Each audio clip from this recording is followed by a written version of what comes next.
जी कैफेट, आज के लेक्चर का आगाज करते हैं। लेक्चर नंबर हमारा 3 और आज के लेक्चर में हमने क्या कुछ पढ़ना है वो सारा माइंड मैप के थ्रू आप तक पहुंच गया है। चलिए, आपको होम असाइनमेंट दी गई थी, उम्मीद है आपने होम असाइनमेंट की होगी। मैंने चेक भी किया, लेकिन 40% स्टूडेंट ने होम असाइनमेंट नहीं की। उनके लिए वार्निंग है, कल लाजमी करके आनी है असाइनमेंट। होम असाइनमेंट जो क्वेश्चन थे उनको डिस्कस करते हैं। देखिए, बाज़ औक़ात ऐसा होता है कि कुछ चीज़ें ऐसी होती है जो लेक्चर में शायद स्किप हो जाएं, तो जब पास्ट पेपर्स की हम प्रैक्टिस करते हैं उसमें सामने आती है तो हम उसको बता देते हैं। सम टाइम ऐसा होता है कि कोई कंसेप्ट ज़्यादा फोकस करने की ज़रूरत होती है, तो पास्ट पेपर जब हम डिस्कस कर रहे होंगे, याद रखिए इसमें हमारे दोनों काम हो रहे होंगे। एक पास्ट पेपर की प्रैक्टिस भी हो रही होगी और दूसरा हमारा कंसेप्ट भी रिवाइज हो रहा होगा। और पूरी उम्मीद है हमें कि कोई ना कोई एग्जाम पॉइंट ऑफ व्यू से नई चीज़ें हमें सीखने को मिलेंगी एग्जाम पॉइंट ऑफ व्यू से। तो स्टार्ट करते हैं। पहला क्वेश्चन हमारा कह रहे, what are the advantages of an audit to an organisation. Audit के एडवांटेजेस क्या होते हैं, किसको ऑर्गेनाइजेशन, किसी भी कंपनी को क्या एडवांटेजेस होते हैं ऑडिट के। जी हमने 5 पढ़े थे, उसने 3 मार्क्स के साथ पूछा है। अच्छा सुनिए जरा, एक तो ये कि नीचे ऊपर क्वेश्चन, नीचे अटेम्प्ट का रेफरेंस है। 3 मार्क्स के साथ पूछा है, 5 पॉइंट्स हैं। क्या 3 लिखने चाहिए हमें या 3 से ज्यादा भी लिख सकते हैं? ज्यादा भी लिख सकते हैं। याद रखिए, ज्यादा लिखना सेफर साइड पे होता है, ठीक है, ताकि आपका एक आधा पॉइंट अगर गलत हो गया है तो वो जो सही वाला पॉइंट है उससे आपको मार्क्स मिल जाएंगे। ज्यादा लिखना बेहतर होता है, ठीक है। क्या आई कैप हमारे, अगर हम 3 पॉइंट उसने पूछे, हमने 4 लिख दिए, आई कैप क्या करेगा? पहली ऑप्शन, पहले 3 जो भी हुए उनको चेक करेगा, फोर्थ को इग्नोर कर देगा। कैसा करेगा? दूसरी ऑप्शन, वो हमारे वर्स्ट 3 चेक करेगा, यानी जिनमें सबसे कम।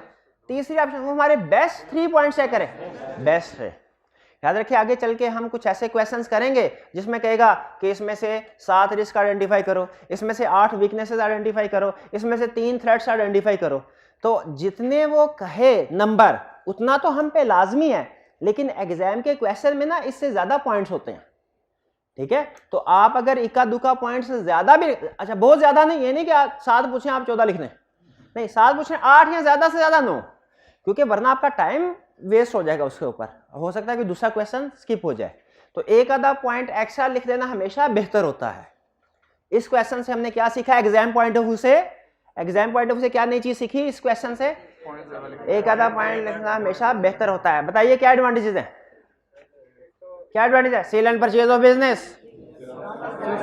Cell and purchase of business में क्यों? क्योंकि जो बंदा बिजनेस खरीद रहा है ना, वो कहेगा भाई वेरीफाइड एसेट्स और लायबिलिटीज होंगे तो मैं इसकी वैल्यू बताऊंगा ना, कितने पैसे देने हैं मैंने। लोन में क्यों?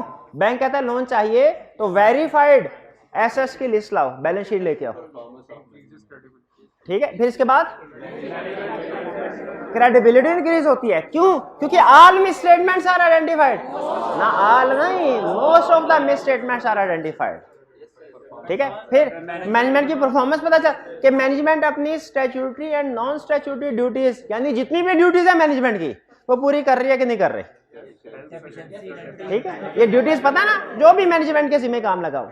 और फिर डेफिशिएंसी इंटरनल कंट्रोल्स आइडेंटिफाई होती है। अच्छा, अब यहाँ पे क्वेश्चन है इंटरनल कंट्रोल क्या होता है, ठीक है। ये अभी मैं आपको थोड़ी देर पहले ये क्वेश्चन डिस्कस कर ले, फिर इसके बाद आता हूँ। Advantage clear? आगे चलते हैं, नेक्स्ट क्वेश्चन। जी उन्होंने क्वेश्चन ये है स्टूडेंट का कि बता दीजिए कि कैसे पता चलता है statutory and non statutory duties management पूरा कर रही है कि नहीं कर रही। देखिए, आप में से जिन, मैं स्पेसिफिक एग्जांपल आपके साथ शेयर कर रहा हूँ, जिन स्टूडेंट्स ने कंपनी लॉ पढ़ा हुआ, कितने स्टूडेंट्स ने पढ़ा हुआ, हाथ लगा, तकरीबन सबने, हाँ, उनको पता होगा कि कंपनी लॉ में एक कंसेप्ट था कि डायरेक्टर की मैनेजमेंट की जिम्मेदारी है, उसने proper books of accounts maintain करनी है, बुक्स ऑफ अकाउंट, ठीक है। उसके आगे एग्जांपल्स, ये लीगल रिक्वायरमेंट है। देख, स्टैट्यूटरी का मतलब क्या होता है? जो रिक्वायर्ड बहलाओ। नॉन स्टैट्यूटरी का मतलब रिक्वायर्ड बहला नहीं। ये मैं पहले स्टैट्यूटरी की एग्जांपल दे रहा हूँ आपको। लिखा हुआ था बुक्स ऑफ अकाउंट्स मेंटेन करने हैं। कौन कौन सी थी? सेल, परचेजेस, एसेट्स की डिटेल, लायबिलिटीज, फिर कॉस्ट काउंटिंग रिकॉर्ड होते थे कुछ मैन्युफैक्चरिंग से रिलेटेड। क्या ऑडिटर जब ऑडिट कर रहा होगा फाइनेंशियल स्टेटमेंट्स का, किसका? उससे ये पता चल जाएगा कि नहीं मैनेजमेंट ने बुक्स ऑफ अकाउंट्स मेंटेन की हुई हैं, तो ये पता चल गया, ठीक है। और नॉन स्टैट्यूटरी वो होती है जो रिक्वायर्ड बाय लॉ नहीं, यानी जो फर्ज कीजिए शेयर होल्डर्स ने कहा हुआ है, जैसे आपने लॉ में ही पढ़ा होगा मेमोरेंडम और आर्टिकल्स ऑफ एसोसिएशन। क्या हमें ऑडिट करते हुए ये पता चल सकता है कि जो डायरेक्टर ऑफ मैनेजमेंट है ये मेमोरेंडम और आर्टिकल्स के मुताबिक ही काम कर रहे हैं, कहीं से बाहर जाके काम तो नहीं कर रहे? तो ऑडिट करने से हमें मैनेजमेंट की statutory and non statutory duties पूरी कर रही है कि नहीं, ये भी पता चल जाएगा। समझ आई कि नहीं आई? अच्छा, मुझे कंसेप्ट से क्वेश्चन एक और मेरे जहन में आ गया। अभी मैंने कहा ऑडिटर ने वेरिफिकेशन करनी है किस चीज की? एक लफ्ज मैंने बोला फाइनेंशियल स्टेटमेंट, एक लफ्ज बोला बुक्स ऑफ अकाउंट्स। दोनों में क्या फर्क है? अकाउंटिंग साइकिल का नाम सुना है कभी आपने? अकाउंटिंग साइकिल का आधा हिस्सा होता है बुक्स ऑफ अकाउंट्स और आधा हिस्सा होता है financial statements. Books of accounts क्या होता है? जनरल लेजर ट्रायल वगैरह, जिसमें सेल परचेजेस की ट्रांजैक्शन और asset liability detail. Financial statements क्या होता है? शाबाश, income statement, balance sheet, cash flow statement, notes लगाओ। ये फर्क जहन में रखिएगा, फाइनेंशियल स्टेटमेंट्स में और बुक्स ऑफ अकाउंट्स में फर्क जहन में। हमने किस चीज की वेरिफिकेशन करनी है? हमारी जिम्मेदारी फाइनेंशियल, बुक्स ऑफ अकाउंट्स हमारी जिम्मेदारी नहीं है, ठीक है। लेकिन अगर उनमें कोई गड़बड़ हुई है तो हमें वो भी पता चल जाती है, और अगर हम चाहें तो दूसरे लोगों को बता सकते हैं ये भाईजान आपने ये एसेट्स का रिकॉर्ड कंप्लीट मेंटेन नहीं किया हुआ। क्लियर हो गया ये पॉइंट कि मैनेजमेंट अपनी statutory and non statutory duties पूरी कर रही है कि नहीं, ऑडिट से ये भी पता चल जाता है। आगे चलें। कह रहा discuss the concept of stewardship and accountability in the context of A limited company. हमने ये कंसेप्ट तो पढ़े हैं, लेकिन in the context of limited company नहीं पढ़ा। तो भाई वही है, असल में डायरेक्टर्स जो होते हैं वो होते ही कंपनी में। तो हमने क्या करना है? स्टीवर्डशिप को एक्सप्लेन करना है, अकाउंटेबिलिटी को। और हमने याद किया होगा स्टीवर्डशिप क्या है? Managing other persons property. बस मेरी तसल्ली होगी। देखिए आप पहला सिरा, डोर का सिरा मुझे बता देंगे ना सर ये है, मेरी तसल्ली हो जाएगी कि दूसरे सिरे तक आप खुद ही पहुंच जाएंगे, ठीक है। इन्होंने दो लफ्ज बोल दिए, मेरी तसल्ली हो गई, खत्म। अकाउंटेबिलिटी का मतलब क्या है? डायरेक्टर्स कैसे अकाउंटेबिलिटी पूरी करते हैं? फाइनेंशियल स्टेटमेंट्स प्रिपेयर करके, ठीक है। 4 नंबर है, इसका मतलब है 2 मार्क्स स्टीवर्डशिप के, 2 अकाउंटेबिलिटी। इस तरह के क्वेश्चन में स्टूडेंट एक गलती करते हैं। ये कितने क्वेश्चन है? ये एक नहीं 2 क्वेश्चन है। कैसे पता चला 2 क्वेश्चन है? एंड के लफ्ज से। जब किसी एक सेंटेंस में रिक्वायरमेंट के अंदर, जब रिक्वायरमेंट के अंदर लफ्ज एंड आ जाए, इसका मतलब है इससे पहले वाला क्वेश्चन और था, इसके बाद वाला क्वेश्चन और। इस तरह के क्वेश्चन में अक्सर स्टूडेंट गलती करते हैं, एक को स्किप कर जाते हैं। सिर्फ स्टीवर्डशिप लिखेंगे, सिर्फ अकाउंटेबिलिटी, दूसरे को भूल जाएंगे, घर जाके याद आएगा एक लफ्ज ये भी लिखा हुआ था। तो जहां पे एंड आए ना, वहां पे एंड को अंडरलाइन कर लें, इसका मतलब है रिक्वायरमेंट बढ़ गई। अब हमने एक चीज ये भी पहले वाली भी बतानी है और जो आगे आने वाली है इसमें भी बताना। ये क्लियर है जी? चलिए, ये बहुत ज्यादा स्टूडेंट गलती नहीं करते, 10 to 15%, लेकिन बहरहाल ये गलती अक्सर हो जाती है। आगे चल के जब बड़े क्वेश्चन आएंगे उनमें स्किप हो जाता है। इस चीज का ध्यान रखना है आपने एग्जाम में एंड के लफ्ज से, ठीक है। अच्छा, मार्क्स 4 है, मार्किंग स्कीम प्रोबेबली क्या होगी? 2 मार्क्स के होंगे, 2 इसके होंगे, ठीक है। आगे चलते हैं, 2 ही क्वेश्चन थे हमारे। चलिए, ये हमारे क्वेश्चन खत्म, पास कीजिएगा जी। अब प्रीवियस लेक्चर में से कोई क्वेश्चन पूछना चाहते हो तो पूछ लें। जी जी। जो ऑडिटर्स होते हैं वो जिनके पास फाइनेंशियल स्टेटमेंट आती है उसमें जो मिस स्टेटमेंट्स होती है तो वो उसको क्यों रिवाइज करके आते हैं? तो वो रिपोर्ट, क्वेश्चन इनका ये है सर, जब ऑडिटर के पास फाइनेंशियल स्टेटमेंट्स आती हैं मैनेजमेंट की तरफ से, तो वो उनको चेक करता है ऑडिटर। अगर उनमें कोई गलती हो ना, तो वो शेयर होल्डर्स को बता देता है रिपोर्ट के जरिए कि फाइनेंशियल स्टेटमेंट गलत है। ये हमने पढ़ा। क्वेश्चन इनका ये है सर, फाइनेंशियल स्टेटमेंट उसके पास मौजूद है, उसे पता भी है गलत है, तो बजाय ये कि वो शेयर होल्डर्स को ये बताए फाइनेंशियल स्टेटमेंट गलत है, वो उनको ठीक करके क्यों नहीं शेयर होल्डर्स को दे देता? उसकी रिस्पॉन्सिबिलिटी नहीं है, ये मैनेजमेंट की रिस्पॉन्सिबिलिटी है कि फाइनेंशियल स्टेटमेंट्स प्रिपेयर करना।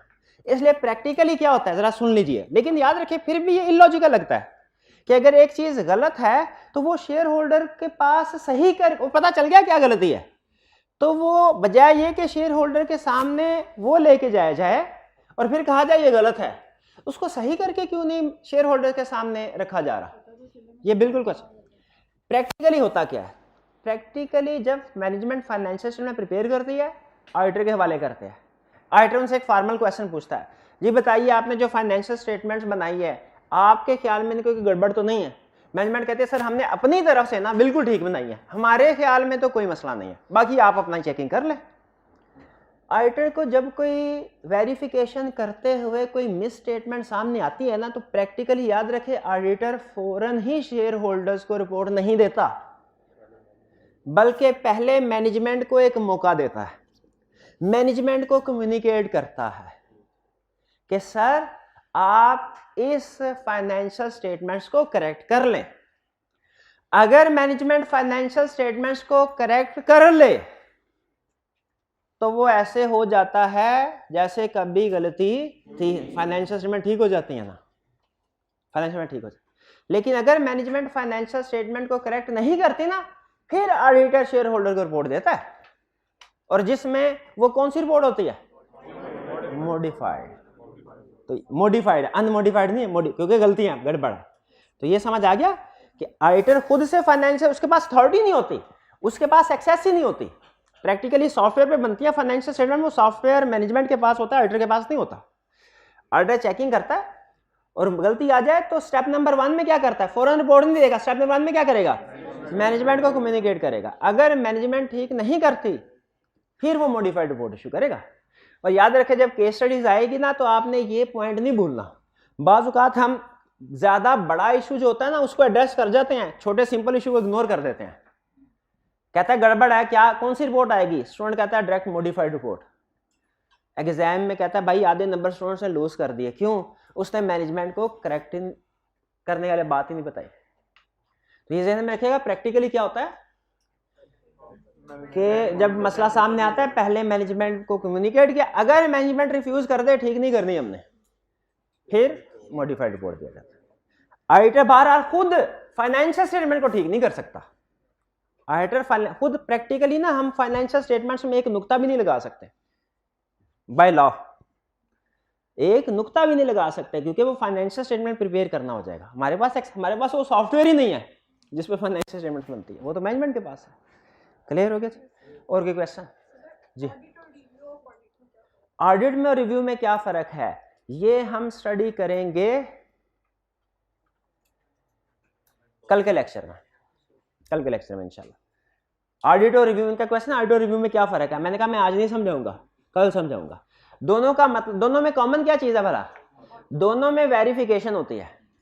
ऑडिट भी वेरिफिकेशन ऑफ फाइनेंशियल स्टेटमेंट्स है, रिव्यू भी वेरिफिकेशन ऑफ फाइनेंशियल स्टेटमेंट्स है, लेकिन दोनों में फर्क है। वो क्या फर्क है वो कल बताऊंगा, आज नहीं। जी,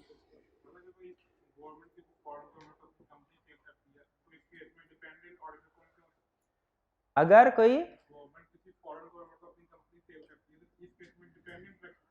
हाँ अच्छा, अगर गवर्नमेंट फर्ज कीजिए अपनी कोई कंपनी किसी फॉरेन इन्वेस्टर को सेल करती है, तो ऑडिटर कौन होगा? देखिए ये दोनों आपस में बैठ के एग्री करते हैं। गवर्नमेंट फॉरेन इन्वेस्टर से पूछती है आप बता दीजिए ये पाकिस्तान में लिस्ट है चार्टर्ड अकाउंटेंट्स की, जिसको आप कहें ऑडिट करवा लेते हैं उससे। अगर आप चाहते हैं बाहर की कोई फर्म आ जाए तो आप बता दें, उससे करवा देते हैं। नॉर्मली चूंकि पाकिस्तान की फर्म्स की इंटरनेशनल एफिलिएशन होती हैं, ठीक है, तो इसीलिए वो लोकल फर्म को पॉइंट कर देते हैं फॉरेन इन्वेस्टर्स, क्योंकि उन्हें पता होता है कि इसमें क्वालिटी हमें वही मिलेगी जो कि इंटरनेशनल फर्म्स की है। क्योंकि फर्म्स एफिलिएटेड होती है ना, तो वो सारा सिस्टम जो इंटरनेशनल है वो लोकल फर्म्स ने अडॉप्ट किया। आपने बिग 4 का नाम सुना होगा, वो बिग 4 फर्म पाकिस्तान में एग्जिस्ट नहीं करती, लेकिन उनकी एफिलिएटेड फर्म पाकिस्तान में है, और पाकिस्तान में और जो यूएसए में फर्म है उनका काम करने का तरीकाकार एक जैसा है। क्योंकि वो अपने सिस्टम, जब एफिलिएशन करवाते हैं ना किसी के साथ, तो उसके सिस्टम शेयर करते हैं, नॉलेज शेयर करते हैं लोग एक दूसरे के साथ। जी, अगर कोई आइटम मटेरियल मिस स्टेटमेंट को इग्नोर कर दे, क्या वो काउंटेबल होगा? पहले तो इनका क्वेश्चन नहीं है, लेकिन पहले मेरा सवाल, मटेरियल कौन सी मिस स्टेटमेंट मटेरियल है, कौन सी इमटेरियल, ये कैसे पता चलेगा?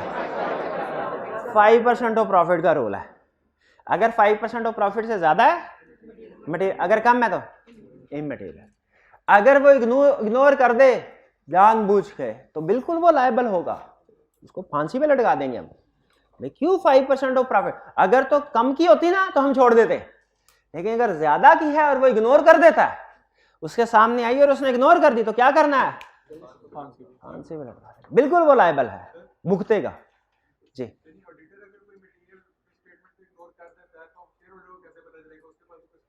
हाँ, अगर मटेरियल मिस स्टेटमेंट को ऑडिटर इग्नोर कर दे, शेयर होल्डर को कैसे पता चलेगा?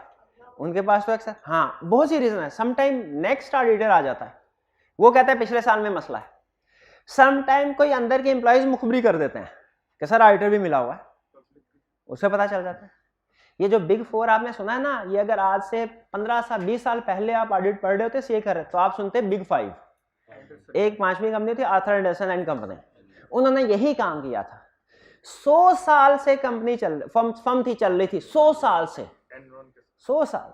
सिर्फ उसने 2 ऑडिट गलत किए, एक एनरॉन का, एक वर्ल्डकॉम का, 2 ऑडिट गलत किए, तो बाई फिर गई पूरी दुनिया में जितने भी ऑफिस थे सारे खत्म, वो ऑफिस भी खत्म, सिर्फ 2 ऑडिट गलत किए थे।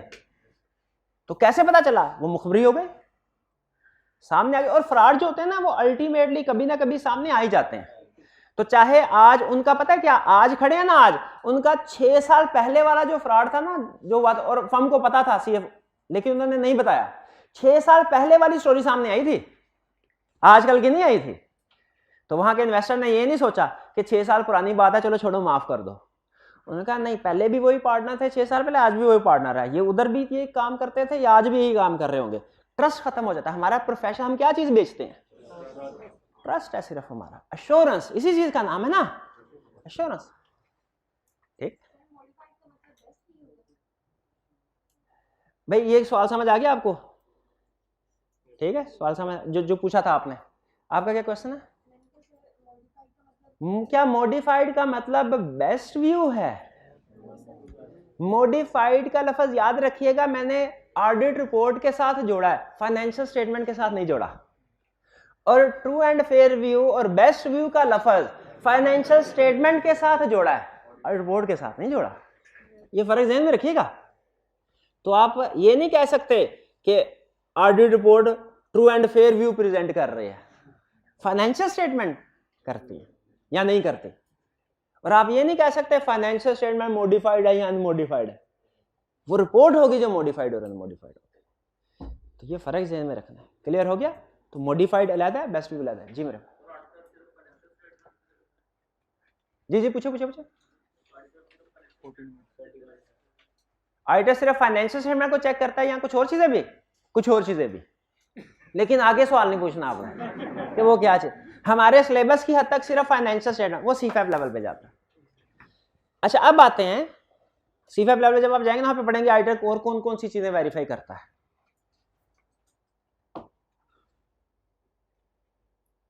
चलें चलते चलते कि बता देता हूं मैं ये स्टेटमेंट देता हूं। फॉर एग्जांपल, प्रीवियस अटेम्प्ट में मेरे पास, फर्ज कीजिए मैंने ये स्टेटमेंट दी, 500 स्टूडेंट पढ़ते थे ये सब्जेक्ट। आपको तो नहीं पता सही है कि गलत है। क्या एक आपको अगर शक है, आप किसी इंडिपेंडेंट चार्टर्ड अकाउंटेंट से कहें, ऑडिटर से कहें, सर की ये स्टेटमेंट वेरीफाई कर दो, वो कर सकता है कि नहीं कर सकता? वेरीफाई क्यों नहीं कर? पिछले साल का रिकॉर्ड देख लेगा, सारे स्टूडेंट्स जो है, लिस्ट है, CRN नंबर, रोल नंबर, सारा कुछ होता है।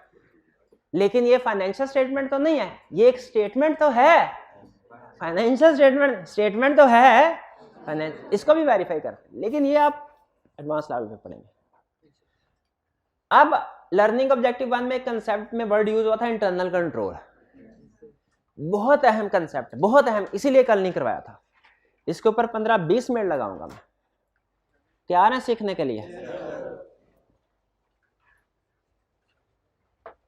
आपने एक पढ़ा होगा सिस्टम, दुनिया का कोई भी सिस्टम जो होता है ना, अच्छा ये बोर्ड थोड़ा बहुत ना प्रॉब्लम है, ये 1-2 दिन में हो जाएगा ठीक, अभी आपने फोकस करना है, ये सारी चीजें इग्नोर कर दें। डिस्ट्रैक्शन है, ये डिस्ट्रैक्शन है। अब आपका इम्तिहान है, डिस्ट्रैक्शन को इग्नोर करना है और कंसेप्ट पे फोकस करना है। सिस्टम, दुनिया का कोई भी सिस्टम, उसके 3 हिस्से होते हैं, इनपुट, प्रोसेसिंग, आउटपुट, ये पता है ना।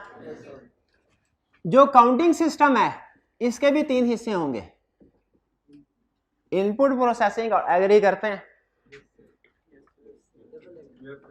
Input, processing, output, input, processing. Accounting system का आउटपुट क्या होगा? फाइनेंशियल स्टेटमेंट्स को मैं F/S लिख रहा हूं अपना टाइम बचाने के लिए, आपने अपना टाइम कभी नहीं बचाना, पूरा लिख। एब्रिविएशन मुझे सख्त नापसंद है जब स्टूडेंट यूज करे। फाइनेंशियल स्टेटमेंट, फाइनेंशियल स्टेटमेंट में कौन कौन सी चीजें होती हैं, फटाफट बता भाई। Income statement, balance sheet, cash flow statement, statement change in equity, notes to the accounts, directors report, director report शामिल नहीं होती, चेयरमैन रिव्यू रिपोर्ट वो भी शामिल नहीं होती। अच्छा चलें ठीक है, 5 चीजें होती हैं ना, income statement, balance sheet, cash flow statement, change in equity, notes to the account. Okay, input क्या है? ट्रांजैक्शंस। ट्रांजैक्शन भाई, सिस्टम के अंदर ट्रांजैक्शंस डालेंगे तो जाके फाइनेंशियल स्टेटमेंट में शो होंगी ना। ट्रांजैक्शंस, ट्रांजैक्शन कौन सी ट्रांजैक्शन? बहुत सी ट्रांजैक्शन। फॉर एग्जांपल सेल्स की ट्रांजैक्शंस, फॉर एग्जांपल परचेज की ट्रांजैक्शन, फॉर एग्जांपल एक्सपेंस की transactions, for example cash and bank की ट्रांजैक्शंस वगैरह वगैरह। इन्वेंट्री, फिक्स एसेट्स की ट्रांजैक्शन। देते रहे एग्जांपल, बाद में पछताएंगे इतनी एग्जांपल्स क्यों दे, अभी बताता हूं क्यों, थोड़ी देर के बाद। ये ट्रांजैक्शन कभी सेल होगी, कभी परचेज होगी, कभी खर्चे होंगे, कभी कैश आ रहा होगा, कभी कैश जा रहा होगा, यही हो रहा होगा। सारी ट्रांजैक्शन काउंटिंग सिस्टम में रिकॉर्ड होती हैं। आप अकाउंटेंट हैं, काउंटिंग में रिकॉर्ड करते हैं, से cash debit, sales credit, purchases debit, credits credit, ये सारी ट्रांजैक्शन रिकॉर्ड हो रही होंगी। फिर सिस्टम के अंदर कुछ प्रोसेसिंग होती है, कुछ लोग कुछ काम करते हैं। प्रोसेसिंग में क्या होता है? कुछ लोग कुछ ना कुछ काम करते हैं। जब ये कुछ लोग कुछ ना कुछ काम करते हैं, फिर उसके बाद फाइनेंशियल स्टेटमेंट बनती है कि चुटकियों में बन जाती है। जैसे ही आपने डेटा डेबिट सेल्स क्रेडिट किया, चुटकियों में बन जाते हैं। जैसे ही इन्वेंट्री आई, purchases debit, credit credit, financial statement चुटकियों में नहीं। कुछ पॉलिसीज एंड प्रोसीजर्स अप्लाई करने पड़ते हैं, फिर जाके फाइनेंशियल स्टेटमेंट्स बनती हैं। कुछ पॉलिसीज एंड प्रोसीजर, ट्रांजैक्शंस को रिकॉर्ड करने के लिए और उसके बाद कुछ पॉलिसीज एंड प्रोसीजर्स परफॉर्म करने पड़ते हैं। पॉलिसीज एंड प्रोसीजर्स परफॉर्म करने पड़ते हैं। अच्छा, मेरी राइटिंग कम कम स्टूडेंट को समझ आती है, आपने राइटिंग के साथ जो बोल रहा हूं स्पीकिंग, इसके ऊपर भी फोकस करना है। मैनेजमेंट की तरफ से कुछ policies and procedures in transactions पे अप्लाई की जाती हैं, इसके बाद फिर फाइनेंशियल स्टेटमेंट्स बनती हैं। ये पॉलिसी एंड प्रोसीजर्स जिनसे गुजर के ट्रांजैक्शंस फाइनेंशियल स्टेटमेंट्स बनती हैं, इन पॉलिसी एंड प्रोसीजर्स को कहते हैं internal control. In policy and procedure को क्या कहते हैं? Internal control. फॉर एग्जाम्पल मुझे बताइए, आप इनकम स्टेटमेंट बैलेंस शीट बनाई होगी, काउंटिंग में क्वेश्चन किए होंगे, नीचे एक एडजस्टमेंट होती थी, स्टॉक की वैल्यू है 1 लाख रुपया। ये स्टॉक की वैल्यू क्या ऐसे ही आ जाती थी कि कोई पॉलिसी एंड प्रोसीजर परफॉर्म करना पड़ते थे? क्या करना पड़ता था? स्टॉक काउंटिंग करनी पड़ती थी। क्या स्टॉक काउंट किए बगैर बैलेंस फाइनेंशियल स्टेटमेंट बन सकती हैं? नहीं बन सकती। ये स्टॉक काउंट करना, ये है इंटरनल कंट्रोल। ये है इंटरनल कंट्रोल। एक और चीज मुझे बताइए, फाइनेंशियल स्टेटमेंट्स में बैंक का बैलेंस आता था? क्या जो टी अकाउंट में क्लोजिंग बैलेंस होता है 31 नंबर पे वही बैलेंस शीट में डाल देते हैं कि उससे पहले एक प्रोसीजर परफॉर्म करते हैं, बैंक रिकंसिलिएशन स्टेटमेंट बनाते हैं, बीआरएस बना के फिर फाइनेंशियल स्टेटमेंट्स बनती हैं कि बीआरएस के बगैर भी बन जाती हैं? बीआरएस बनाने के बाद। तो इसका मतलब यह है bank reconciliation statements financial statement बनाने के लिए जरूरी है क्या? ये है इंटरनल कंट्रोल। ये बीआरएस बनाना ये ट्रांजैक्शन कोई नहीं होती, ये ध्यान में रखिएगा। ये इटसेल्फ ट्रांजैक्शन कोई नहीं है, बल्कि ये जो कैश एंड बैंक के ट्रांजैक्शंस है उनको देखने के लिए कि सही हुई है कि नहीं, कोई एरर या मिशन तो नहीं रह गया, उसके लिए बनाई जाती है। यह है इंटरनल कंट्रोल, जो इटसेल्फ ट्रांजैक्शन नहीं है लेकिन ट्रांजैक्शंस की एक्यूरेसी को इंश्योर करता है कि वो ठीक रिकॉर्ड हो रही है कि नहीं हो रही। स्टॉक काउंट करना इटसेल्फ कोई ट्रांजैक्शन है। आप जिंदगी में कभी ये नहीं देखेंगे कि स्टॉक काउंट को रिकॉर्ड करो, नहीं नहीं, उस रिकॉर्ड होती है सेल की ट्रांजैक्शन, परचेज की ट्रांजैक्शन। स्टॉक काउंट तो एक एक्टिविटी है जो लोग परफॉर्म कर रहे होते हैं। हाँ, उसके बाद अगर कोई कमी पेशी सामने आए उसकी एंट्री पास होती है, उसकी ट्रांजैक्शन पास होती है, वो अलग है। लेकिन इन इटसेल्फ स्टॉक काउंट करना ये क्या है? अच्छा, अगर समझ आ गया, एक क्वेश्चन पूछ रहा हूं, सही जवाब दे दिया आगे चलूंगा, वरना इसका मतलब टाइम जाया किया हमने। सेल की ट्रांजैक्शन, ट्रांजैक्शन है सेल की 10 लाख रुपए की, ये ट्रांजैक्शन है कि इंटरनल कंट्रोल? ट्रांजैक्शन, शाबाश। अच्छा, एक कस्टमर आया, कहने लगा मुझे 10 लाख की उधार सेल कर दो। हमने सीएफओ से पूछा, सर इसको उधार सेल करनी है कि नहीं करनी? उससे अप्रूवल ली, उसने अप्रूव कर दिया। ट्रांजैक्शन अभी सेल की नहीं, लेकिन सीएफओ ने अप्रूव कर। बताइए ये अप्रूवल ट्रांजैक्शन, शाबाश शाबाश, प्रोसीजर फॉलो किया, ये चीज, ये इंटरनल कंट्रोल है। बाद में जब सेल करेंगे वो transaction internal control. Internal control समझ आ गया? ये ट्रांजैक्शन जो होती है ना, ये बेसिकली अमाउंट्स में इवेंट्स होते हैं, जबकि पॉलिसी एंड प्रोसीजर ये कंपनी के प्रोसीजर्स होते हैं। ठीक है? अगर आपको समझ आया फर्क ट्रांजैक्शन में इंटरनल कंट्रोल, इंटरनल कंट्रोल का मतलब समझ आया कि पॉलिसी एंड प्रोसीजर जिनसे गुजर के फाइनेंशियल स्टेटमेंट बनती है, तो अब आगे बात जो है ना मजीद क्रिटिकल होने जा रही है। अटेंटिव होके बताइएगा मुझे। अगर समझ आया इंटरनल कंट्रोल तो बताइए फिर, इंटरनल कंट्रोल गुड थिंग है या बैड थिंग है? पक्की बात है, गुड।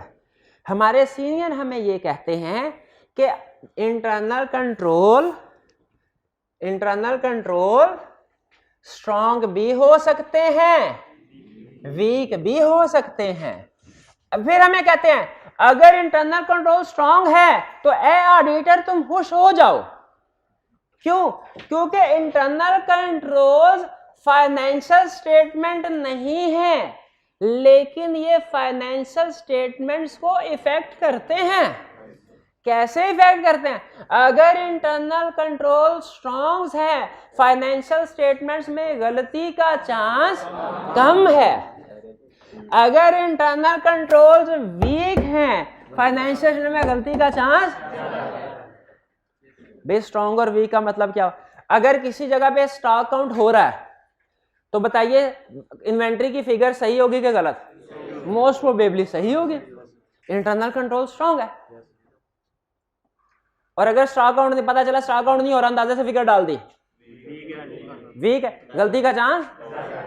एक सवाल का और जवाब दीजिए। एक कंपनी एक ऑडिट करने के लिए गए, वो हर महीने बैंक रिकंसिलिएशन स्टेटमेंट बनाती है। फिर कंपनी बी का ऑडिट करने के लिए गए, वो हर 6 महीने के बाद बैंक रिकंसिलिएशन स्टेटमेंट बनाती है। बना दोनों रही हैं। किसका इंटरनल कंट्रोल स्ट्रॉन्ग है? ए का, क्योंकि उसके एरर मिशन फौरी एडजस्ट हो रहे होंगे। और बी का वीक है, उसके एरर मिशन टाइमली ठीक नहीं हो रहे होंगे। बी के केस में फाइनेंशियल स्टेटमेंट्स में गलतियों का चांस, अगर 4th मंथ एंड पे ईयर एंड आ गया, ईयर एंड चौथे महीने के जब बीआरएस नहीं बनती, तो वो तो जो भी एरर मिशन होंगे वो तो अनकरेक्टेड होंगे। तो इंटरनल कंट्रोल समझ आया क्या है? फिर इंटरनल कंट्रोल स्ट्रॉन्ग भी होता है, वीक भी होता है।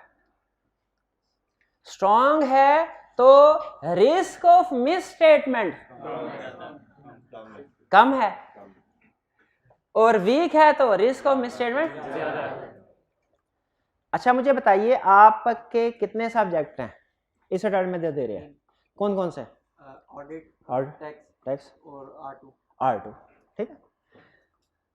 फर्ज की आप मुझे बताइए आपने एक दिन में 6 घंटे अगर पढ़ना है तो सारे सब्जेक्ट्स को एक जैसा टाइम देते हैं कि मुश्किल सब्जेक्ट को ज्यादा और आसान को कम? ऐसा ही करते हैं ना, ये लॉजिकल है ना, ऐसे ही होना चाहिए। जिस सब्जेक्ट में रिस्क ऑफ फेलियर ज्यादा है उसमें हमें काम ज्यादा करना है, जिसमें रिस्क ऑफ फेलियर कम है हमें काम कम करना है। अब मुझे बताइए रिस्क ऑफ फेलियर ऑडिट में ज्यादा है कि R2 में? ऑडिट में। हाँ? नहीं, R2 में भी मेहनत करनी है। R2 में मैं ये नहीं कह रहा R2 का टाइम कम करके ऑडिट के बराबर लाओ, ये नहीं कह रहा, बल्कि क्या कह रहा हूं, टाइम बढ़ा के। इससे एग्री करते हैं इस अप्रोच से? ये बहुत बड़ी अप्रोच आपके सामने रख रहा हूं कि रिस्क ऑफ मिस स्टेटमेंट ज्यादा है तो काम ज्यादा करना है, रिस्क ऑफ मिस स्टेटमेंट कम है तो काम। तो मुझे बताइए, अब कंप्लीट पिक्चर आपके सामने रख रहा हूं। इंटरनल कंट्रोल स्ट्रांग है, risk of miss statement, procedures financial statement को वेरीफाई करते हुए प्रोसीजर कम, क्योंकि रिस्क कम है, प्रोसीजर कम। और अगर इंटरनल कंट्रोल वीक है तो रिस्क ऑफ मिस स्टेटमेंट ज्यादा है, हमें प्रोसीजर भी ज्यादा परफॉर्म करना पड़ेंगे। भाई यहां तक बात समझ आई आप? भाई यहां तक बात समझ आई आप? अब आगे चलते हैं, कहानी को आगे लेके चलते हैं। अगर इंटरनल कंट्रोल के वीक है, ये स्ट्रॉन्ग, इसका इम्पैक्ट फाइनेंशियल स्टेटमेंट्स पे क्या होता है ये समझ आ गया? इंटरनल कंट्रोल स्ट्रॉन्ग है, फाइनेंशियल स्टेटमेंट में रिस्क ऑफ मिस स्टेटमेंट कम है। और अगर इंटरनल कंट्रोल वीक है, फाइनेंशियल स्टेटमेंट में रिस्क ऑफ मिस स्टेटमेंट ज्यादा है। और अगर रिस्क ऑफ मिस स्टेटमेंट ज्यादा है तो प्रोसीजर ज्यादा करना है, रिस्क ऑफ मिस स्टेटमेंट कम है तो प्रोसीजर कम करना है। यहां तक बात समझ आई? यहां पे एक क्वेश्चन आपके सामने रख रहा हूं, मुझे लग रहा है कल वाले कंसेप्ट हमारा कंफ्लिक्ट कर रहा है। सिंपल क्वेश्चन, ऑडिटर की रिस्पॉन्सिबिलिटी क्या है? क्या उसने ट्रांजैक्शंस पे ओपिनियन देना है, इंटरनल कंट्रोल पे, इसको मैं इंटरनल कंट्रोल पे या फाइनेंशियल स्टेटमेंट? ऑडिटर की रिस्पॉन्सिबिलिटी क्या है, किस चीज के बारे में बताना, ठीक है कि नहीं? तो मैं एक स्टेटमेंट देने जा रहा हूं, आपने उसे ट्रू और फॉल्स करना है। मेरा कहना यह है कि ऑडिटर की रिस्पॉन्सिबिलिटी है फाइनेंशियल स्टेटमेंट्स के बारे में बताना, फाइनेंशियल स्टेटमेंट ओपिनियन देना। ऑडिटर इंटरनल कंट्रोल पे या किसी और चीज पे ओपिनियन देना ऑडिटर की जिम्मेदारी नहीं है, इसीलिए बाकी की चीजें उसे कंप्लीटली इग्नोर कर देनी चाहिए, सिर्फ और सिर्फ फाइनेंशियल स्टेटमेंट्स के ऊपर फोकस करना चाहिए, फाइनेंशियल स्टेटमेंट्स के ऊपर प्रोसीजर परफॉर्म करने चाहिए डायरेक्टली। बताइए ट्रू और फॉल्स? फॉल्स। क्या आप ये कह रहे हैं कि फाइनेंशियल स्टेटमेंट्स को तो हमने वेरीफाई करना ही करना है, इसके साथ साथ इंटरनल कंट्रोल्स को भी कंसीडर करें? भाई मुझे समझ नहीं आई, क्यों कंसीडर करें? इंटरनल कंट्रोल के ऊपर तो ओपिनियन देना ही नहीं है। हाँ, इसलिए कि हमने इंटरनल कंट्रोल के ऊपर ओपिनियन नहीं देना, ठीक है, नहीं देना, लेकिन internal control indirectly financial statements को इफेक्ट करते हैं, इसलिए हमने वेरीफाई तो करना है, लेकिन वेरीफाई करने के लिए प्रोसीजर कितने परफॉर्म करने हैं, वेरीफाई करने के लिए प्रोसीजर कम करने हैं कि ज्यादा करने हैं, ये कैसे पता चलेगा? इंटरनल कंट्रोल्स, हम इंटरनल कंट्रोल्स की अंडरस्टैंडिंग ऑब्टेन करते हैं, इससे हमें पता चलता है कहां पे रिस्क कम है, कहां पे ज्यादा है। जहां पे रिस्क कम होता है वहां पे हमारे प्रोसीजर कम, जहां पे रिस्क ज्यादा होता है वहां पे हमारे प्रोसीजर। इस अप्रोच को कहते हैं रिस्क बेस्ड अप्रोच, जो आपको समझा रहा हूं। आज से 50 साल पहले ऑडिट करने की एक अप्रोच होती थी, उसे कहते थे procedure based approach. Procedure based approach में क्या होता था? सिर्फ फाइनेंशियल स्टेटमेंट को फोकस करते थे, हर चीज के ऊपर एक बराबर, जो मुश्किल है उसके ऊपर भी वही प्रोसीजर, जो आसान है उसके ऊपर भी वही प्रोसीजर। फिर जब एडवांस मिसस्टेटमेंट आई प्रोफेशन में, उन्होंने कहा नहीं नहीं, ये जो प्रोसीजर बेस्ड अप्रोच है ना, इसको कैंसिल कर दो, ये गलत है, रिस्क बेस्ड अप्रोच लाओ। वो क्या, पहले इंटरनल कंट्रोल को अंडरस्टैंड करो, अगर स्ट्रांग है तो रिस्क ऑफ मिसस्टेटमेंट कम, फिर यहाँ पे प्रोसीजर कम, और अगर इंटरनल कंट्रोल वीक है तो फिर प्रोसीजर, यहाँ पे प्रोसीजर। ये बात समझ आ गई? आगे चले।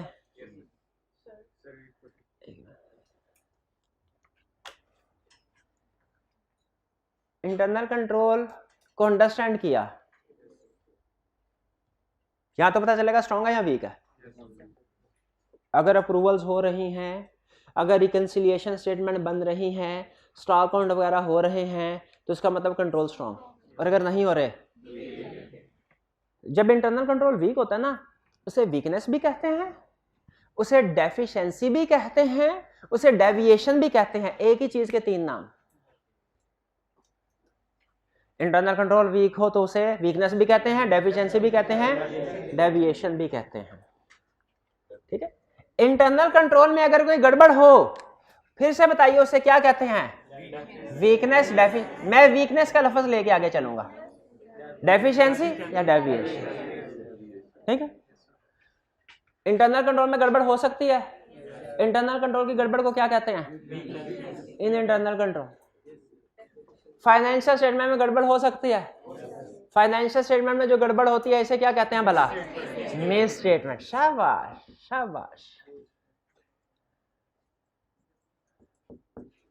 ये बात समझ आई? एक स्टूडेंट कहने लगा सर एक क्वेश्चन था, उसमें कर रहा था तो उसमें वीकनेस इन फाइनेंशियल स्टेटमेंट थी, तो वो उसमें क्या कर, ऐसे जैसे ही मैंने सुना उसको एक लगाई मैंने। क्यों लगाई? वीकनेस इंटरनल कंट्रोल में होती है, फाइनेंशियल स्टेटमेंट में थोड़ी होती है। फिर दूसरा स्टूडेंट आया, कहने लगा सर मैंने इंटरनल कंट्रोल स्टडी करा था, उसमें मिस स्टेटमेंट आए, मैंने उसको भी एक लगाई। क्यों? इंटरनल कंट्रोल में तो वीकनेस होती है, मिस स्टेटमेंट थोड़ी होती है। तो सही वर्ड सही कंटेक्स्ट में यूज करना है। इन्होंने मॉडिफाइड वाला सवाल पूछा था, मॉडिफाइड रिपोर्ट के साथ है, फाइनेंशियल स्टेटमेंट के साथ, और true and fair view financial statement के साथ मॉडिफाइड। ये बेसिक्स हैं, इनके ऊपर ग्रिप होगी ना तो एडवांस कंसेप्ट भी समझ पाएंगे। तो वीकनेस किस में होती है और मिस स्टेटमेंट किस में होती है?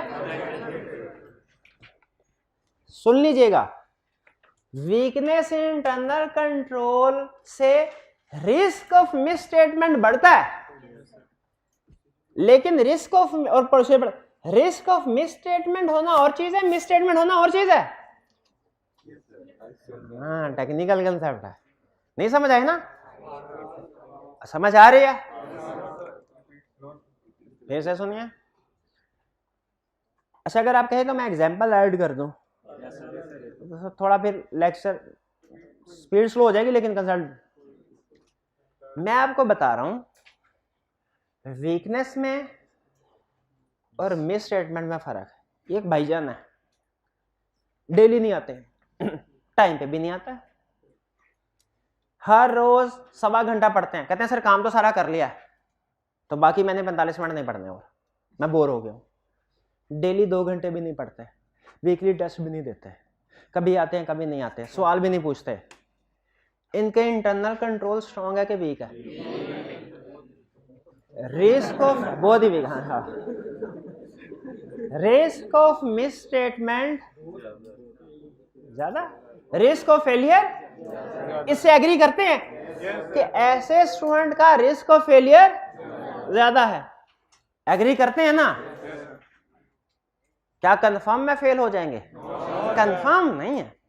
ज्यादातर स्टूडेंट जो ये काम करते हैं वो फेल हो जाते हैं, लेकिन कुछ स्टूडेंट ऐसे भी तो होते हैं जो कम मेहनत करते हैं फिर भी पास हो जाते हैं, और कुछ ऐसे भी होता है जो ज्यादा मेहनत करके भी फेल, ऊंच नीच तो हो जाती है, लेकिन ऑन एवरेज जो ये काम नहीं करते वो फेल हो जाते हैं। तो याद रखिए। अब मुझे ये बताइए, अगर इन्होंने ये सारे सेशन में यही अपना तरीका वारदात जारी रखा, एंड में पेपर दिए, आखिरी महीने फर्ज कीजिए इन्होंने तैयारी अच्छी पास हो गए, या किस्मत से इन्होंने 12 चैप्टर याद किए, 8 चैप्टर याद नहीं किए, किस्मत से पेपर उन्हीं 12 में से आ गया, पास हो गए। रिस्क ऑफ मिस स्टेटमेंट था, मिस स्टेटमेंट नहीं थे। आपको एक एग्जांपल दी थी ना इस सालात कंपनी की, जब उन्होंने पीटीसीएल को बाय करना था उन्होंने कहा ऑडिट करवाओ। तो बेसिकली मुझे इसलिए याद है, इसलिए पता है क्योंकि उस ऑडिट टीम का हिस्सा मैं भी था। पीटीसीएल का ईयर एंड है 30 जून। अब मैं थोड़ा सा, चूंकि आपने मुझे टाइम दिया है तो बाकी की ये वाली चीज हम कल कर लेंगे, क्योंकि सब्जेक्ट का आगाज है ना, तो जरा धीरे धीरे आगे बढ़ना ज्यादा बेहतर होता है। कंसेप्ट स्ट्रांग होने चाहिए, फिर उसके बाद स्पीड कर लेंगे हम, वो मेरी जिम्मेदारी है। ठीक है, नहीं यानी वो बाद में ऑटोमेटिकली जल्दी हो जाए। बेफिक्र आपने सिर्फ मुझे ये ओके करते रहना, जो समझा रहा हूँ वो समझ आ रहा है कि नहीं। अभी स्पीड की तरफ आपने तवज्जो नहीं देनी। हमने पढ़ा था एक होता है स्टैट्यूटरी ऑडिट, एक होता है नॉन स्टैट्यूटरी ऑडिट। ठीक है, पीटीसीएल एक लिस्टेड कंपनी है, पाकिस्तान में रिक्वायर्ड है, लिस्टेड कंपनी ने हर साल अपना ऑडिट करवाना है, उसका ईयर एंड है 30 जून, उसका स्टैट्यूटरी ऑडिट होता है। 31 जनवरी को क्या उसका कोई ऑडिट होगा? 7 महीने के बाद? नहीं होगा ना, रिक्वायर्ड बाय लॉ नहीं है। लेकिन जब सालात वाले आए, उन्होंने कहा हमें फाइनेंशियल स्टेटमेंट्स का ऑडिट करवा के दे, फाइनेंशियल स्टेटमेंट्स का ऑडिट करवा के दे, फिर हम आपको बताएंगे हम कितने की बोली लगाते हैं। गवर्नमेंट के पास 2 ऑप्शंस थे, 3 बेसिकली 2 ऑप्शन थी। इन्वेस्टर ने तीसरी ऑप्शन बताई, आपने बतानी है ये 2 ऑप्शन समझे। पहली ऑप्शन, गवर्नमेंट ने कहा ये है 30 जून 2004 की फाइनेंशियल स्टेटमेंट जो भी गुजरा है। उसने कहा ये तो 7 महीने पुराना है, तब तक तो पता नहीं क्या ऊंच नीच आ जाएगी, ये हम नहीं एक्सेप्ट करेंगे। फिर दूसरी ऑप्शन आई, अच्छा फिर ऐसा करते हैं 30 जून 2005 पे ऑडिट होगा ना, तब तक इंतजार कर लेते हैं। गवर्नमेंट ने कहा नहीं हमारा खजाना खाली है, पैसे तो हमें अभी चाहिए। फिर दरमियानी रास्ता निकाला, क्या? 7 माह का ऑडिट करवाया। हालांकि ये रिक्वायर्ड बाय लॉ नहीं था, लेकिन चूंकि सेल परचेज ऑफ बिजनेस करना था, उसके लिए जरूरी था, तो फिर उन्होंने स्पेशल ऑडिट करवाया 7 माह। ये कौन सा, ये स्टैट्यूटरी था कि नॉन स्टैट्यूटरी? अच्छा, उसमें एक इंटरेस्टिंग चीज सुनिए। जब ऑडिट टीम का ऐसा था, तो मैं उसमें जो एरिया वेरीफाई करा, ऑडिट टीम में ना डिफरेंट, बड़ा क्लाइंट हो ना तो एक से ज्यादा लोग ऑडिट करते हैं। उसमें कोई समझ लीजिए 50-60 के करीब लोगों की टीम थी। तो एरियाज बांट दिए जाते हैं, आपने सेल्स को वेरीफाई करना है, आपने परचेजेस को करना है, आपने इन्वेंट्री को, आपने फिक्स एसेट्स को, आपने क्रेडिटर्स को, आपने डेटर्स को। मेरे हिस्से एरिया आया इन्वेंट्री। इन्वेंट्री में वेरीफाई करने के लिए गया तो मैंने देखा बैलेंस शीट में इन्वेंट्री आ रही है 10 लाख। मैंने कहा इन्वेंट्री वेयर हाउस किधर है? उसने कहा सर ये जो सामने दरवाजा खुला हुआ है इसके अंदर चले जाएं, सारी इन्वेंट्री पड़ी हुई है। मैंने कहा अच्छा ये दरवाजा खुला, कोई और रास्ता भी है? उसने कहा बिल्कुल है सर। सर ये देखे दीवार है ना, सीढ़ी लगाए, जंप लगा के, उधर कोई छत नहीं है, ऊपर 4 दीवारी की हुई है, छत कोई नहीं ऊपर। जाएं आगे वेरिफिकेशन करें, चाहे दरवाजे से जाएं चाहे दीवार से जाएं, आपकी मर्जी। मैं कहा दरवाजा भी खुला, छत भी खुली, ओके। इन्वेंट्री जाके काउंट की, इन्वेंट्री थी पूरी 10 लाख की 10 लाख काउंट की जाके। मैंने इन्वेंट्री काउंट की, इन्वेंट्री काउंट करना नहीं समझते, गिनी जाके, स्टॉक काउंट किया, इन्वेंट्री पूरे थे। बताइए क्या miss statement in financial statement थे? नहीं थे। ठीक है, क्या मुझे चुप करके वापिस आ जाना चाहिए कि कोई ना कोई मसला है? Miss statement in financial statement तो नहीं है, लेकिन फिर भी क्या है? छत नहीं है, बारिश आई, धूप आई, इन्वेंट्री खराब हो सकती है। दरवाजा भी नहीं है, इन्वेंट्री चोरी भी हो सकती है। अच्छा, रिस्क ऑफ ऑब्सोलीट स्टॉक बढ़ गया, risk of miss appropriation, risk of theft बढ़ गया। अच्छा, रिस्क ऑफ थेफ्ट है, एग्री करते हैं, लेकिन थेफ्ट नहीं था क्योंकि इन्वेंट्री पूरी थी। क्या फाइनेंशियल स्टेटमेंट मिस स्टेटमेंट थी? नो सर, नहीं थी। फाइनेंशियल स्टेटमेंट मिस स्टेटमेंट, तो हमने रिपोर्ट कौन सी दी होगी? अनमोडिफाइड।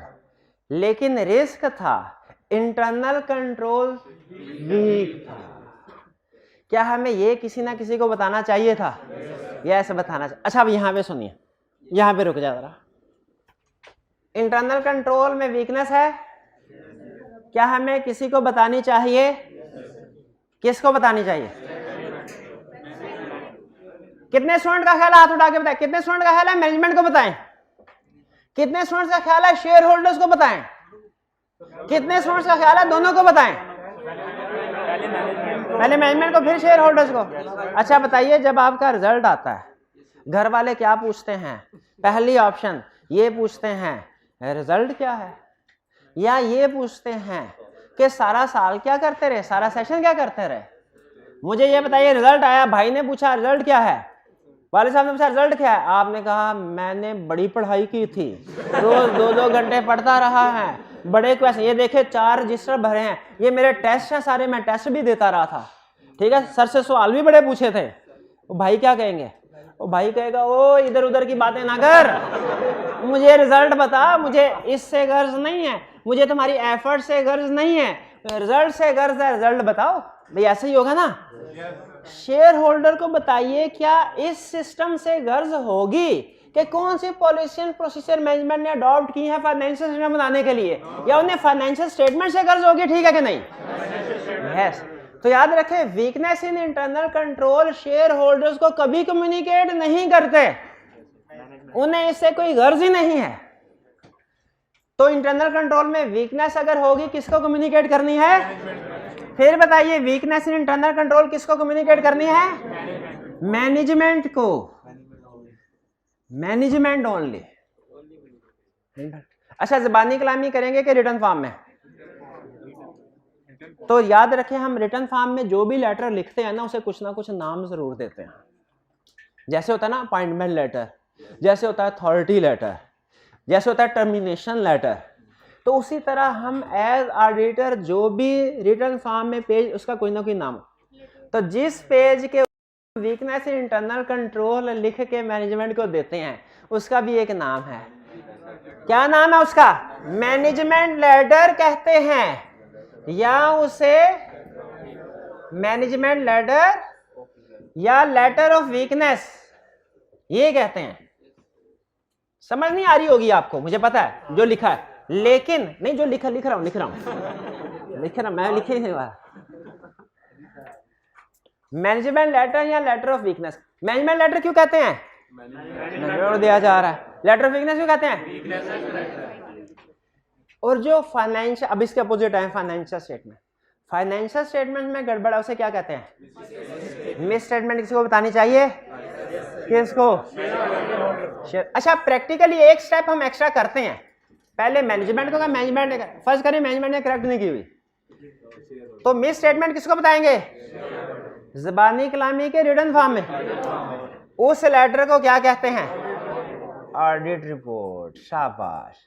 तो अब आपको फर्क समझ आ गया होगा इंटरनल कंट्रोल में और फाइनेंशियल स्टेटमेंट्स में। ये फर्क भी समझ आ गया होगा, इंटरनल कंट्रोल और फाइनेंशियल स्टेटमेंट में फर्क है, ठीक है ना? और इंटरनल कंट्रोल में गड़बड़ हो उसे क्या कहते हैं? फाइनेंशियल स्टेटमेंट में गड़बड़ उसे क्या कहते हैं?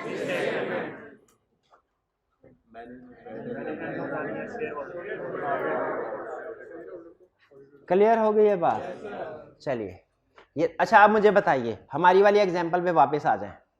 वो जो मैंने इन्वेंट्री में एक वीकनेस मुझे नजर आई, हमने ऑडिट रिपोर्ट में इसको इंक्लूड किया होगा कि नहीं?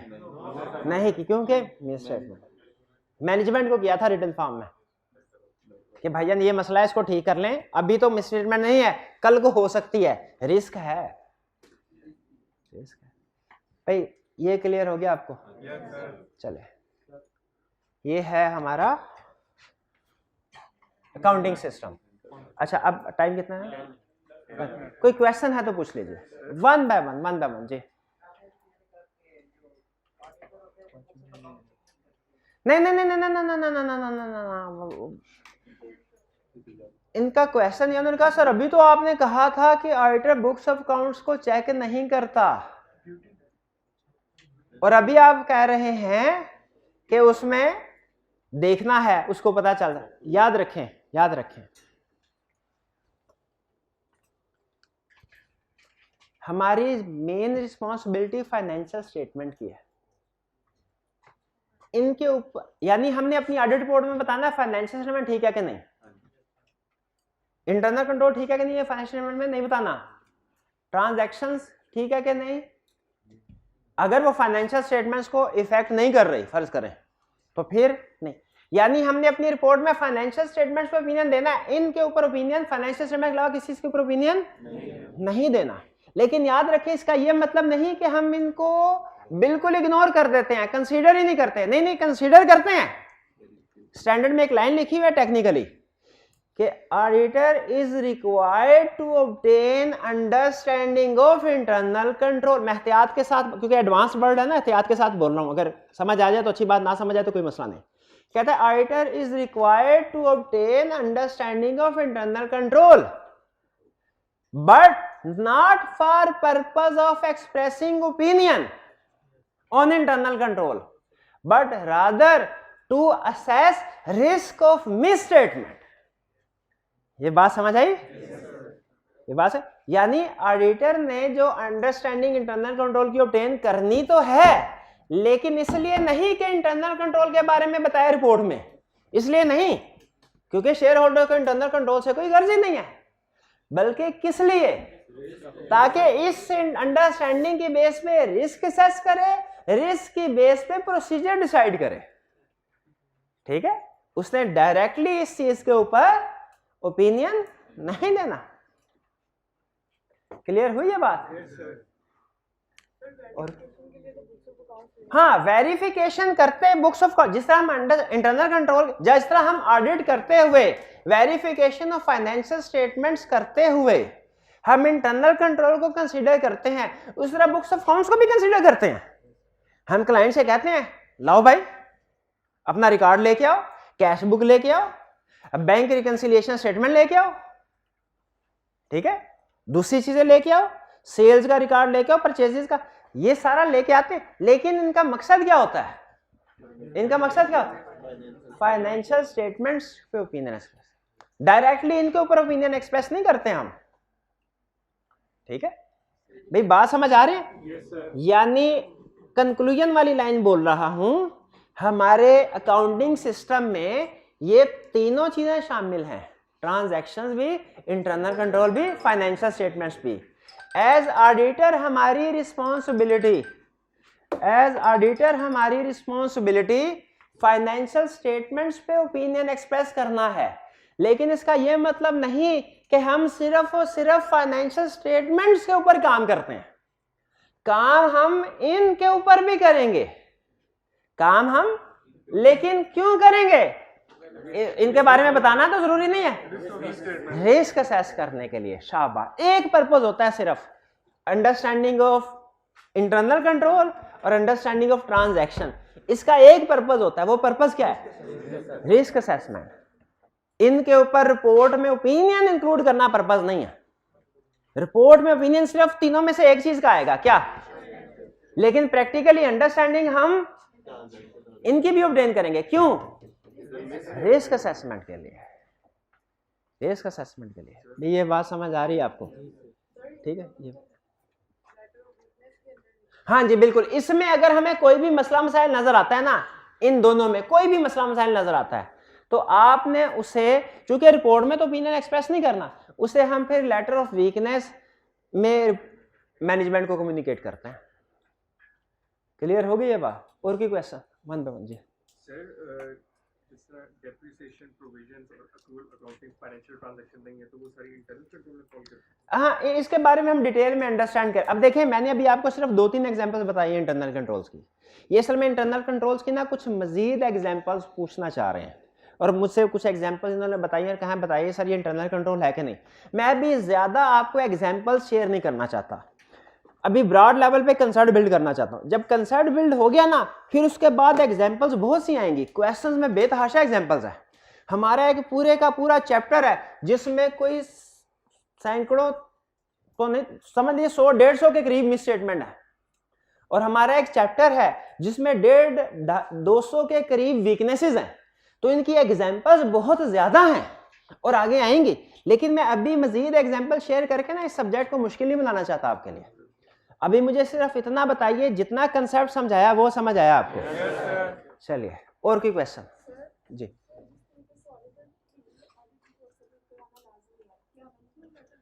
जिस तरह क्या ऑडिटर के लिए, जिस तरह अब देखें फाइनेंशियल स्टेटमेंट सही है, फिर भी ऑडिटर ने रिपोर्ट देनी है शेयर होल्डर्स को, वो कौन सी रिपोर्ट है? अगर फाइनेंशियल स्टेटमेंट गलत है, यानी रिपोर्ट दोनों सूरतों में जाएगी। अगला सवाल, अगर ऑडिटर को वीकनेस इन इंटरनल कंट्रोल नजर आए, वो लेटर ऑफ वीकनेस देगा मैनेजमेंट को, और अगर इंटरनल कंट्रोल वीकनेस नजर ना आए तो फिर लेटर ऑफ वीकनेस नहीं देगा।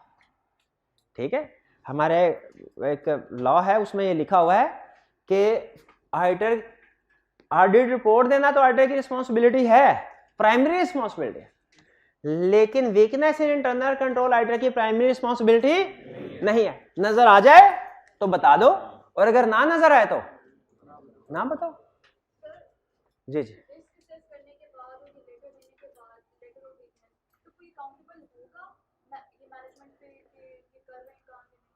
अगर वीकनेस इन इंटरनल कंट्रोल सामने आती है, हमने मैनेजमेंट को बता दिया, जैसे हेड ऑफिस में बैठे हुए थे ना, उन्हें नहीं पता था कि उनके गोदाम में ये मसला हो रहा है, जब हमने बताया उनको, जब हमने लेटर के जरिए बताया, उन्होंने उसको ठीक कर लिया। इसमें उनका भी फायदा है, हमारा ऑडिटर का भी फायदा है। उनका क्या फायदा है? वो जो चोरी होने का रिस्क था वो कम हो गया। हमारा क्या फायदा है?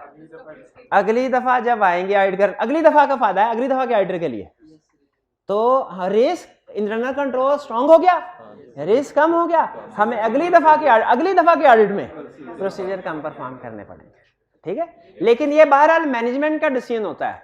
बाज़ औक़ात, अब प्रैक्टिकली पॉइंट बता रहा हूं आपको, बाज़ औक़ात मैनेजमेंट को हम लेटर ऑफ वीकनेस देते हैं ना, तो वो कुछ ठीक कर लेते हैं, कुछ ठीक नहीं करते, कहते हैं सर हमारे पास इतने बंदे नहीं, हमारे पास रिसोर्सेज नहीं, तो हम फिर उसमें कुछ एक्शन नहीं लेते। हम ये करते हैं कि अगली दफा फिर से अगर मिस स्टेटमेंट नहीं है तो फिर से उनको लेटर ऑफ वीकनेस में इंक्लूड करके अगली दफा फिर दे देते हैं। हम कहते हैं ठीक है, लेकिन हम, क्योंकि अल्टीमेट हमारी रिस्पॉन्सिबिलिटी क्या है? ठीक है जी।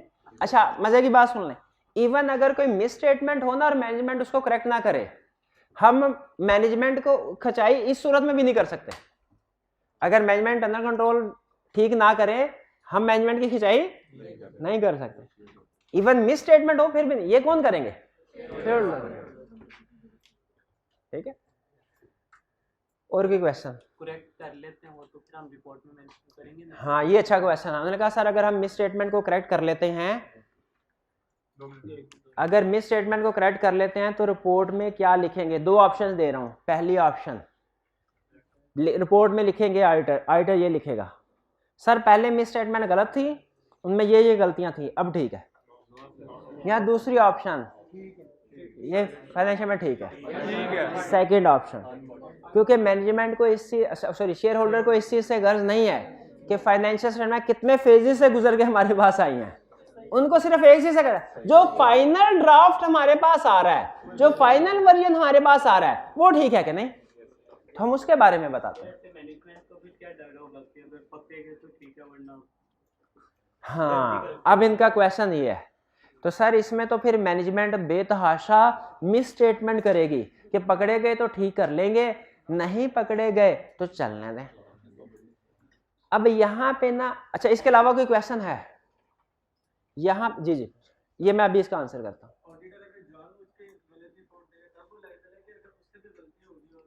इसके बारे में भी डिस्कशन कल करेंगे। इनका क्वेश्चन मैं रिपीट नहीं कर रहा, क्वेश्चन वो आज के लेक्चर से रेलेवेंट नहीं है। जी, और कोई क्वेश्चन? रिव्यू रिपोर्ट और ऑडिट रिपोर्ट में फर्क मैं आपको कर, लेकिन दोनों में कॉमन चीज क्या है भला? दोनों में फाइनेंशियल स्टेटमेंट की वेरिफिकेशन होती है, ये कॉमन है, लेकिन फर्क क्या है ये बाद में बताएं। एक में वेरिफिकेशन ज्यादा होती है, दूसरे में जरा हल्की आंच पे होती है, कम कम। अच्छा, इनका क्वेश्चन कि अगर मैनेजमेंट ने गलतियां की, ये सोच के कि पकड़े गए तो ठीक कर लेंगे, नहीं पकड़े गए तो, हमारा एक एडवांस चैप्टर हम पढ़ेंगे, उसमें वो हमें ना मुश्किल हो जाएगा कंसर्न। उसमें हमें वो कहता है जब हमारे सामने आए ना, इसका एनालिसिस भी करो, फर्दर एनालिसिस करो, अभी रिक्वायर्ड नहीं था, भाई ने सवाल पूछा तो मैं बता रहा हूँ। मिस स्टेटमेंट सामने उसका, मिस स्टेटमेंट की दो टाइप्स होंगी, एक जो जानबूझ के की जाए, एक जो अनजाने में की जाए। जो अनजाने में की जाए उसे कहते हैं एरर, जो जानबूझ के की जाए उसे कहते हैं फ्रॉड। वो कहते हैं, जो मैं अभी आपको जो डिस्कशन करा ना वो एरर की है। अगर फ्रॉड हो ना, इसका पूरा अलग से चैप्टर है, वो ये कहता है फ्रॉड मैनेजमेंट चाहे ठीक करे चाहे ना करे, फांसी का फंदा फिट करना है इसके ऊपर, ठीक है। उसमें क्या करना है, किसको रिपोर्ट करना है, कम्युनिकेट करना है, क्या एक्शन लेना है, वो अभी नहीं, मैं नहीं बता रहा, वो आगे चल के पढ़ेंगे, ठीक है। तो क्लियर हो गया ये। आज के लेक्चर में हमने एक ही चीज सीखी है, इंटरनल कंट्रोल, उसकी एग्जांपल्स, कुछ एग्जांपल्स, और फिर उसका इफेक्ट क्या होगा, कोर्स ऑफ एक्शन क्या है। ये हमने वैसे आज स्टडी करने का प्लान तो था, लेकिन चूंकि आप क्वेश्चन पूछ रहे थे तो मैंने स्पीड अपनी कम करना कि कोई बात नहीं, सब्जेक्ट की बेसिक्स डेवलप हो रही हैं तो वो अच्छे तरीके से डेवलप हो जाए। ये हम इंशाल्लाह कल स्टडी करेंगे। आपका क्विज भी जो है वो कल होगा। आज का लेक्चर यहाँ पे खत्म करते हैं। अल्लाह हाफिज।